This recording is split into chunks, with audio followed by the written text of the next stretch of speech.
Hi everyone, this is Dr. Karamachi. I wanted to talk about antibody testing today. There's a lot of buzz in the news. Like some of my friends are asking me like what it is. We know that the PCR testing has been around for a while. That's how we test for people who have the actual infection. Hi Kevin, thanks for watching. And that has been the main test that we were focusing on. What it does, it takes a sample either from the nose or inside the like deep inside the nose, close to the pharynx, and then you multiply the genetic material and look for the RNA of the virus and see if the RNA matches with the viral RNA. So that's how you diagnose COVID-19. The test is either positive or negative. So now, like a lot of states want to do antibody testing. Here in corporate where I work, they want to do antibody testing for all the employees, including myself. And there are pros and cons to antibody testing. And what they're looking for is either IgM or IgG or both. So IgM is positive once you have the infection 1 week later or 2 weeks after the infection, you're positive for IgM. And let's say 6 weeks later or 2 months later, then you'll have IgG positive. What they're looking for is the IgM antibody. So if you're positive for IgM antibody, then that would mean that you were exposed to coronavirus, whether you had symptoms or not. Your immunity fought off the infection. Hi, Pawan. So that would prove to whoever is looking at it, whether it's the government or your employer, that you have been exposed. Now the question is, they're going to make a jump saying that you're immune and now you can go back to the workforce or you can go back out and about. Now that's the difficult part of the equation. We really don't know if they're immune. But it will be assumed that you're already immune, and chances are even if you're exposed to the COVID-19 or coronavirus, you will not get the infection again. There are several documented cases in Wuhan, China, where with the same person that was the infection, 3 weeks later they have another round of illness, and then 3 weeks later they have another round of illness. So same person can repeatedly get infected. So I really don't know whether to believe the assumption that once you have the antibody, you're immune for the rest of the life. This was the old concept. If we have chickenpox or something, I had a chickenpox when I was younger, and that once you have chickenpox, you're immune for the rest of the life. But COVID-19 is so unusual. There's so many different strains. I still don't believe there's the same strain in New York City and it's the same strain in Florida. Florida, there are not many deaths so far, but New York City, they continue to have a lot of deaths.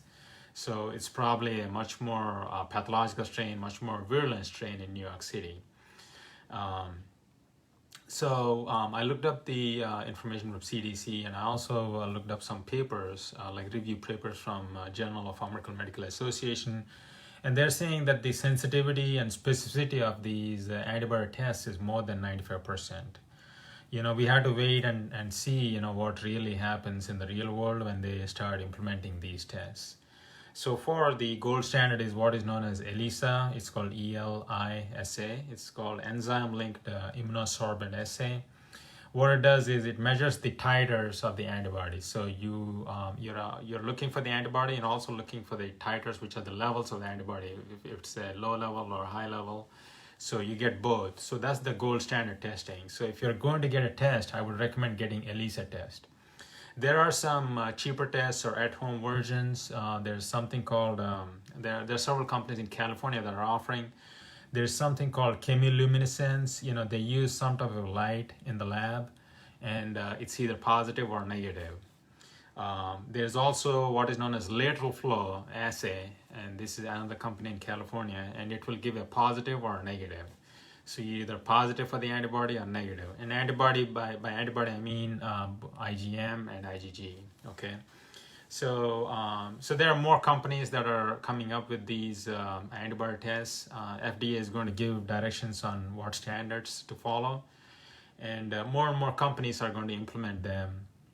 And the way this is going to pan out is, like in my company, if they see that I'm positive already, then they'll say, okay, Now Dr. K can come back and work. Even if he sees a sick person with COVID-19, they may say, probably does not need quarantine because he's already immune.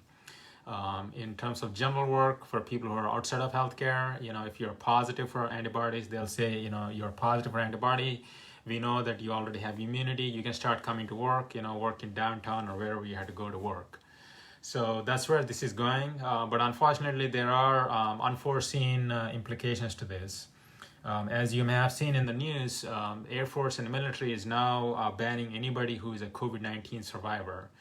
They don't want them coming and working in the military, which makes sense to some extent. If you had COVID-19, you're on the breathing machine for 1 month and you barely went out of the ICU and your lung function is low, then it makes sense. Then maybe you should not go into the military.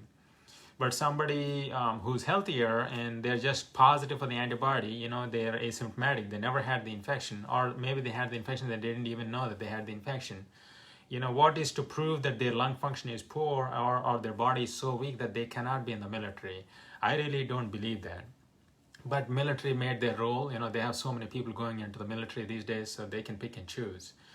The question is, what if a company outside, like a private company, makes up rules saying that, oh, we're not going to take you because you're COVID positive and you had an antibody test 10 years ago, and you can't really do strenuous work, so we're not going to take you. The other thing that may come up in the future is life insurance companies. So life insurance companies, usually they rate you when you apply for life insurance. So they look at how fit you are, they look at your conditions. If you have diabetes, high blood pressure, if you have a lot of pre-existing conditions, then they'll increase the premium or they'll disqualify you where you're too high risk, so your chance of dying are more. So their risk is too much, so they may not insure you. What if the life insurance company, something like a Mass Mutual or Northwest Mutual, or what if a life insurance company comes up with a rule saying that, you were positive for COVID-19 10 years ago and we cannot insure you anymore. You're too high risk. So, these are long-term implications, and I don't know what else will show up. So those are my thoughts about antibody testing. It's another new technique, and it will have its value going forward. A lot of companies are going to start doing that, and probably governments will start doing that, especially in New York City and other places. But who's going to use that information in which way? That's a question. Nobody knows. So we have to wait and see what will happen.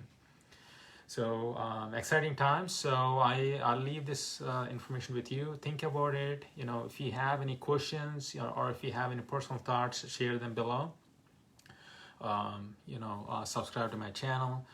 And if you ever need to reach out to me, send me a direct message or send me an email or call me. Have a wonderful night. Bye.